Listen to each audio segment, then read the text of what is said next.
Queremos agora meditar um pouquinho na palavra de Deus e eu tenho certeza que ela traz conforto para nós. E é um momento agora de você parar um pouquinho. Talvez você tenha ido até a cozinha buscar um café, ou você tenha se ajeitado e foi até um outro cômodo da casa enquanto você nos ouvia. Mas agora é hora de você aquietar e pensar naquilo que Deus quer falar aos nossos corações nesta manhã. E nós vamos continuar dialogando, eu e Daniel, na mesma forma que temos feito aqui desde o começo do culto.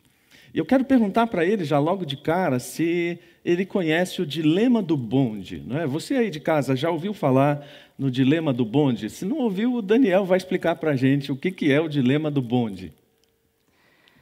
Olha, é um dilema ético, né? Fiquei sabendo mais recentemente, já tinha ouvido falar, mas o pastor me lembrou. Imagina que tem um bonde, você tem o poder de direcionar esse bonde por meio daquela alavanca. Então, vocês estão vendo aí na figura, você tem uma alavanca, você é aquela pessoa em vermelho, e o bonde está caminhando, você não tem como parar o bonde. De um lado, você tem 5 pessoas atadas, e do outro lado você tem uma pessoa atada, e você tem o poder de mexer na alavanca. E é isso. E o que você faz? Antes do culto a gente ficou aqui especulando, né? E se aquela única pessoa ali naquele trilho fosse um filho nosso, hein? Ou uma criança, né, pequena. Né? Mas claro, a nossa conversa aqui não é sobre filosofia hoje, né? E nós não queremos aqui ficar esmiuçando cada possibilidade desse dilema ético. Na verdade, eu quis lembrar dele porque nós não percebemos quanto da nossa vida está marcada por essa filosofia utilitarista. Nós estamos envolvidos com isso o tempo inteiro, pensando que Deus trabalha também por um princípio utilitarista da maior felicidade. E quando nós vemos que as coisas não funcionam desse jeito, quando chegamos a um estado de coisas como o que nós estamos enfrentando hoje, e ficamos sem respostas, não é? Nós ficamos em crise, porque dizemos, como assim? Deus não trabalha para que eu tenha a maior felicidade? E quando não encontramos as respostas, então nós ficamos realmente preocupados, não somente conosco, mas com Deus. E a pergunta que eu faço nesta manhã é exatamente essa: será que nós precisamos mesmo ter todas as respostas? Ou nós nos habituamos ao conforto dessas respostas porque elas nos são convenientes? Se for assim, nós não vamos estar sujeitos apenas à crise do coronavírus. Nós estaremos sujeitos a toda e qualquer crise que vier. E para isso, eu quero também lembrar a palavra do salmista, no Salmo 62, quando ele diz: em silêncio diante de mim, minha alma espera, pois dele vem a minha vitória. Somente ele é a minha rocha e a minha salvação, minha fortaleza onde jamais serei abalado. Deus falou claramente e eu ouvi várias vezes: o poder, ó Deus, pertence a ti. Vamos fazer o seguinte: você aí em casa, se você não estiver sozinho, dê a mão para as pessoas da sua família e vamos orar juntos mais uma vez agora, pedindo que este texto bíblico preencha o nosso coração com conforto e com paz, para que nós possamos enfrentar estes dias dependendo do Senhor. Senhor, muito obrigado, porque a Tua palavra é sempre um porto seguro. E ajuda-nos nesta manhã a entendermos que, primeiramente, não precisamos ter todas as respostas. Segundo, precisamos parar de viver em busca dessas respostas, principalmente se elas forem tão somente respostas que nos convêm. Que nesta manhã também nós nos voltemos para entender o que o Senhor quer de nós e aquietar o nosso coração na Tua presença. Eu sei, ó Deus, que há famílias da nossa comunidade sofrendo com o medo do vírus, há famílias sofrendo com o vírus, há famílias sofrendo com os efeitos da crise do vírus. Então, todos nós estamos na mesma condição. Precisamos realmente esperar no Senhor e esperar em silêncio, como diz o salmista. Nós oramos no nome de Cristo. Amém. Amém. Há muitas situações em que nós nos perguntamos o que fazer, mas o desafio delas é exatamente quando não há o que fazer. Então, por isso, o título dessa reflexão, nesta manhã, é o que fazer quando não há o que fazer. O que fazer quando nós não temos a menor condição de prever os próximos 5 minutos, os próximos 10 anos? Claro que todos nós temos essa resposta pronta. Ok, quando não há o que fazer, vamos confiar no poder de Cristo, porque isso é tudo que fazemos, ou é tudo que podemos fazer. Nós sabemos que essa é uma resposta que nós decoramos, de certa forma, na igreja, mas nem sempre elas nos trazem o conforto e a esperança que nós queremos. E ficar repetindo também não vai produzir isso.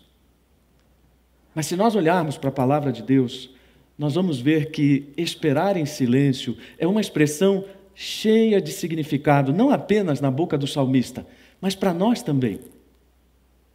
Muitas pessoas que estudam a Bíblia acham que Davi escreveu este salmo quando Absalão se rebelou contra ele.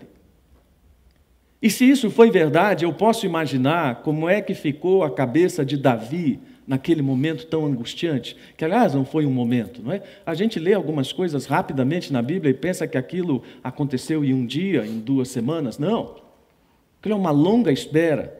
E na cabeça de Davi, como eu disse, havia a promessa do reino para o qual não faltaria sucessor, mas Davi tinha que lidar naquele momento com um filho rebelado e conquistando a confiança de várias pessoas do reino.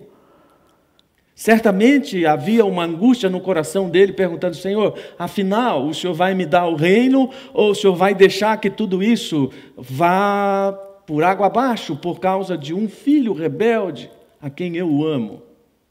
Aliás, é tocante, né? O amor de Davi por Absalão. Quando eu leio aquele texto e eu chego na parte que o choro de Davi por Absalão é ouvido por todo o palácio, nossa, aquilo toca as minhas entranhas. Então veja, olha só um outro dilema, né?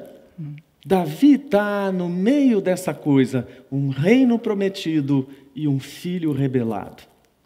2 coisas altamente preciosas. Nessas horas a gente começa a pensar: puxa Deus, você realmente parece meio perdidão.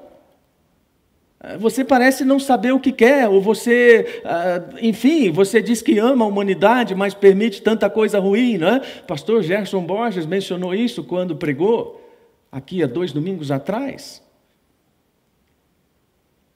O salmista chega no ponto em que ele diz: eu vou esperar em silêncio. E esperar em silêncio, nós precisamos entender aqui, não é aquela resignação um tanto quanto furiosa. Ok, já tentei de tudo, não deu certo, então vou ficar quieto. Não, é uma disposição de esperar pacientemente em silêncio até que Deus responda. Agostinho tem uma frase muito conhecida que diz: nossas almas, ó Deus, foram feitas para Ti e nunca descansarão até que descansem em Ti. Quando o salmista diz: eu vou esperar no Senhor, ele está chegando à conclusão de que essa é realmente a grande coisa que ele precisa fazer. E isso não é simplismo, não é escapismo, não é negacionismo. E eu digo porque nós, cristãos, somos muito acusados ou de sermos simplistas, ou de sermos escapistas, ou de sermos negacionistas. Não. Nós não estamos dizendo que a crise que nós estamos enfrentando é simples. Não é, é complexa. Na verdade, eu me assombro com as pessoas que têm respostas tão simples para um negócio tão complexo. Nós também não estamos adotando uma abordagem escapista no sentido de dizer: olha, isso aqui está tudo perdido, nós esperamos mesmo a eternidade, então não temos que nos preocupar com isso. Não. E também não estamos negando que tudo isso esteja acontecendo. Na verdade, nós estamos chegando a uma conclusão que é de fé e é razoável também. Mas é possível isso? Claro que é possível. Rabi Zacarias, que é um dos teólogos que eu gosto muito do nosso tempo, ele diz: Deus pôs neste mundo o suficiente para tornar a fé nele uma coisa bem razoável, mas deixou de fora o suficiente a fim de que viver tão somente pela razão pura fosse impossível. Olha só que Deus maravilhoso, que coloca a fé nele como uma coisa muito razoável, mas não permite que a razão pura leve as pessoas a ele. Então, quando falamos em esperar silenciosamente em Deus, nós estamos falando de alguma coisa que exige todo o esforço da nossa alma. Esperar em silêncio é algo muito além da mera passividade.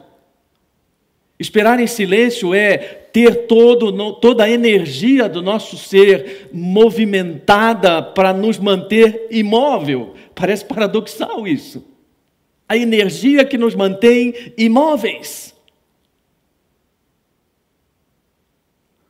Mas é mais ou menos como doar uma criança, ou domar uma criança pequena, né?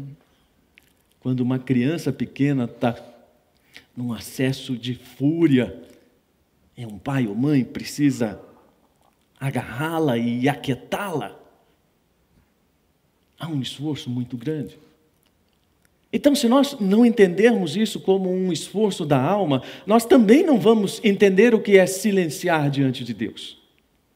Esperar em silêncio é silenciar a vontade de tal forma que a nossa voz não seja mais ouvida.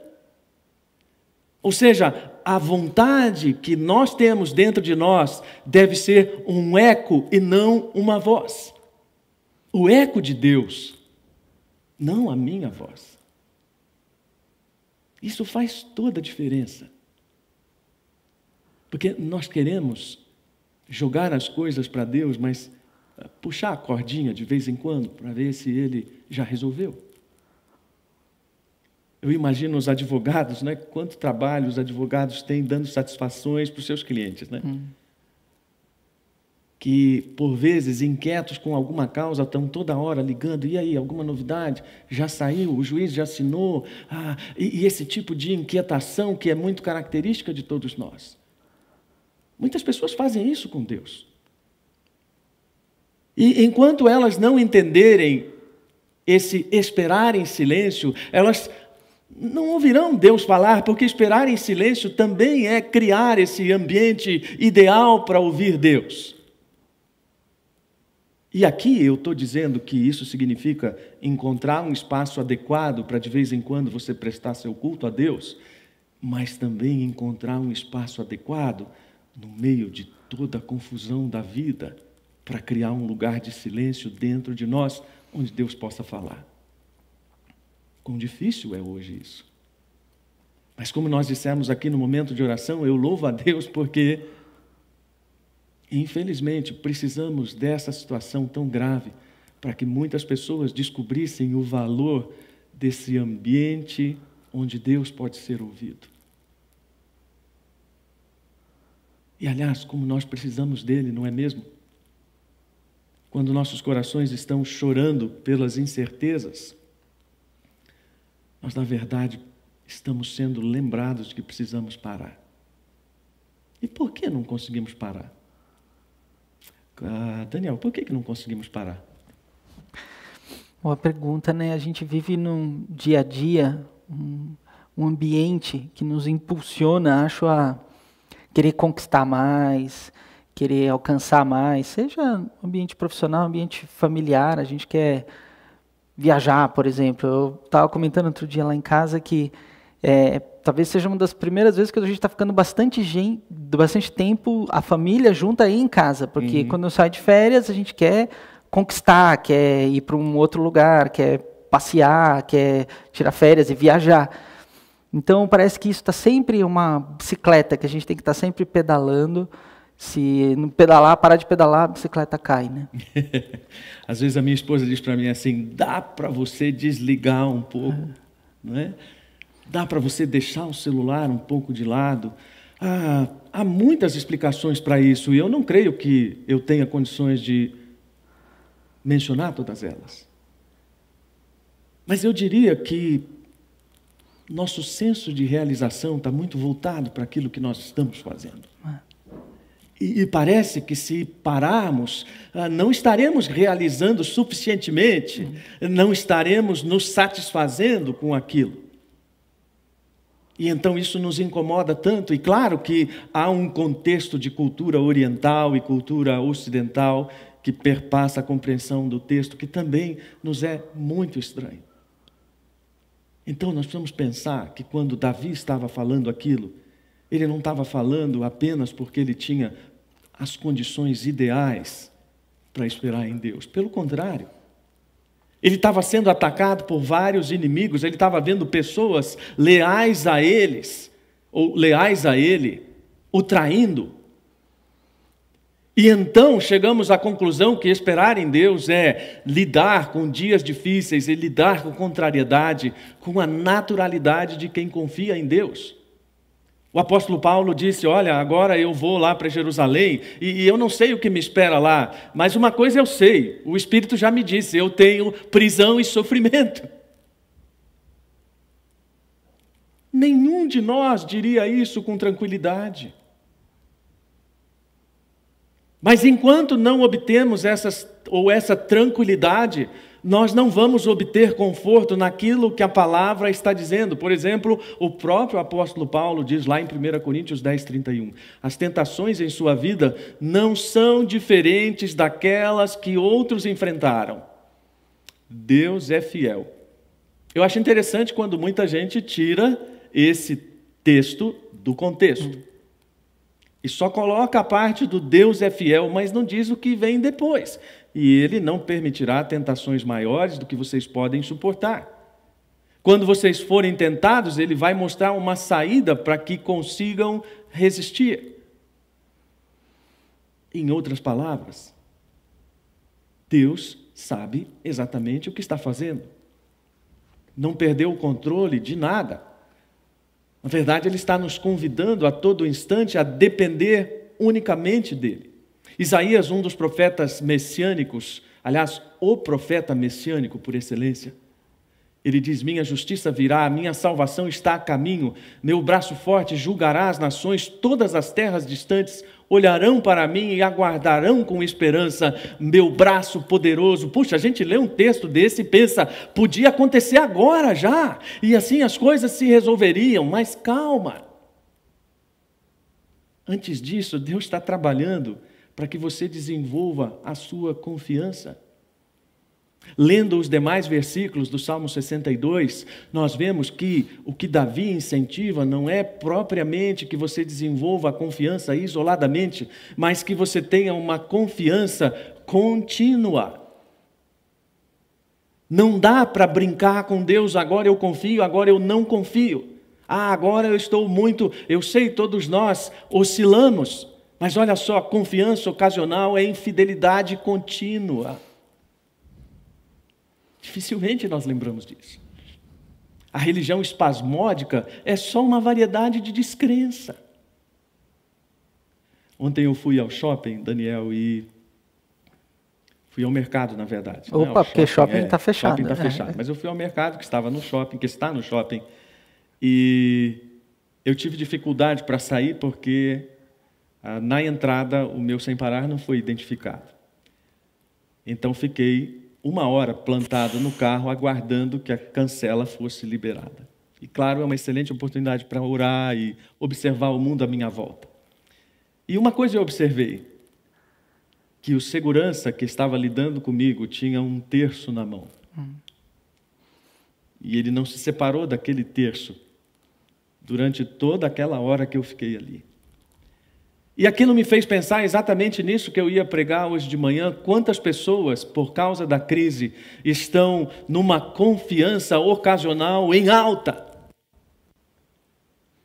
Eu, como pastor, já vi muitas pessoas nos leitos de hospital fazerem promessas maravilhosas. Pastor, se eu sair daqui, eu vou consagrar minha vida ao Senhor. Muitas delas não saíram. Muitas delas saíram e não cumpriram o que prometeram. Era uma confiança ocasional. E enquanto não tivermos as palavras deste salmo vivenciadas na nossa mente, nós ficaremos à mercê dos medos e da ansiedade da crise.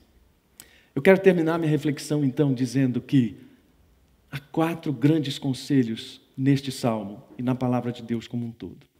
O primeiro deles é: não confie em pessoas.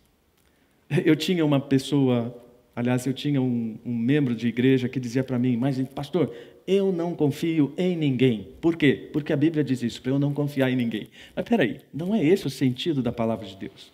Quando Isaías diz: não ponham a sua confiança em simples mortais, são frágeis como o sopro, e que valor eles têm, e Jeremias também faz eco com essa palavra, ele não está dizendo para você não confiar em ninguém. Ele está dizendo para você não substituir a confiança que deve ser posta em Deus pela confiança em homens. Sabe aquele médico que é o melhor do mundo? Pois é, ele pode ser o melhor do mundo, mas ele não é melhor que Deus.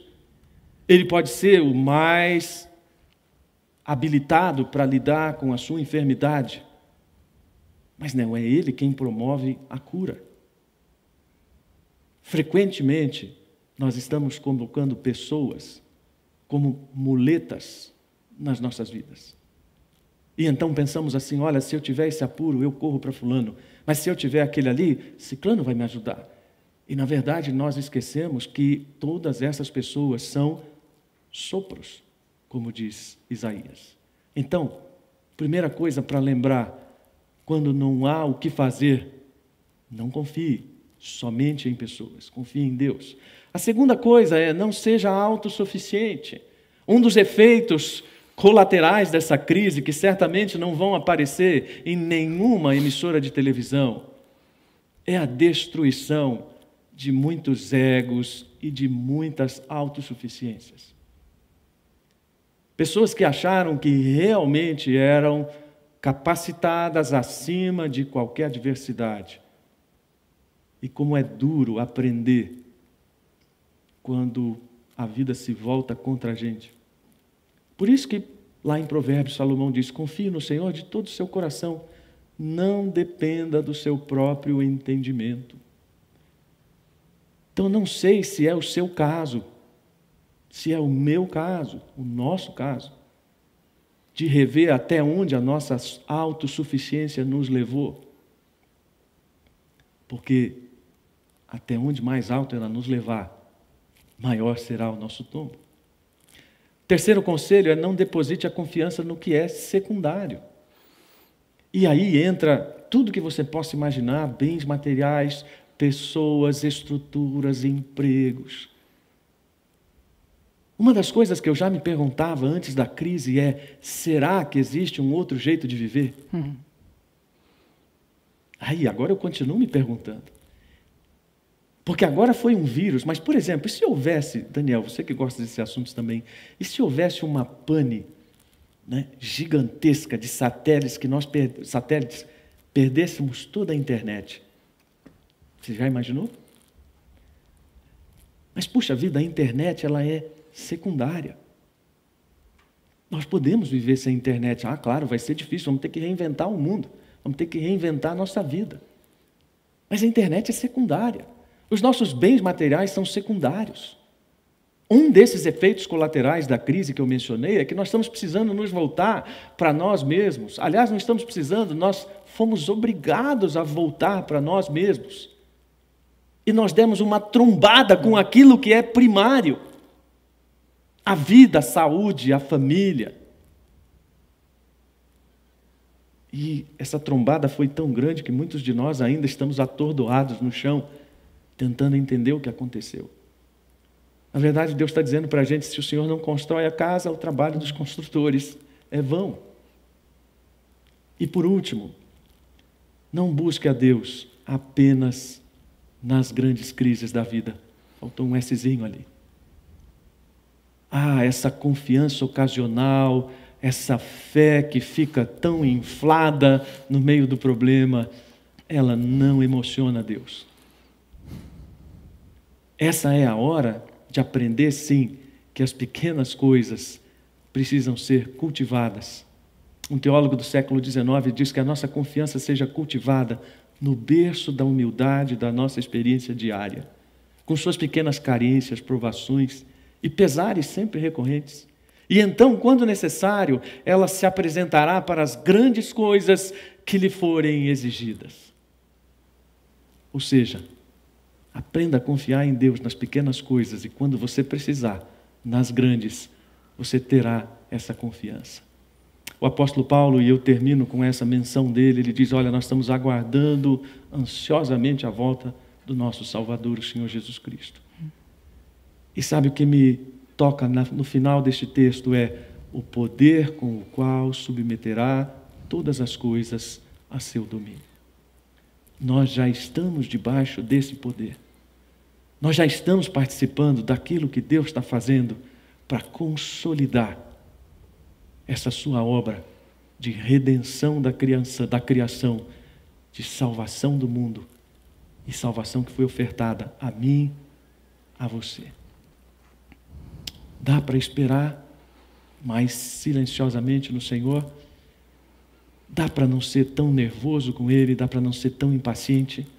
Dá para aprender com o salmista o que é resignação? Então vamos fazer isso em oração. Concentre seu pensamento agora e o seu coração em oração diante de Deus. E ore junto comigo. Deus, muito obrigado, porque o Senhor entende a nossa humanidade. Obrigado porque quando perdemos o controle, ficamos ansiosos, quando choramos, quando não entendemos, quando buscamos uma resposta a qualquer preço, o Senhor nos compreende. Mas nós não queremos apenas sermos compreendidos. Nós queremos, sim, olhar para o nosso coração e ver nele uma disposição de confiança que seja contínua, estável e agradável ao Senhor. E mais uma vez eu peço, o Senhor que conhece o contexto de cada pessoa, de cada família, ministra especificamente, Pai, no poder que há no Teu nome, a cada uma dessas necessidades. E é na confiança que temos em Cristo que nós oramos. Amém.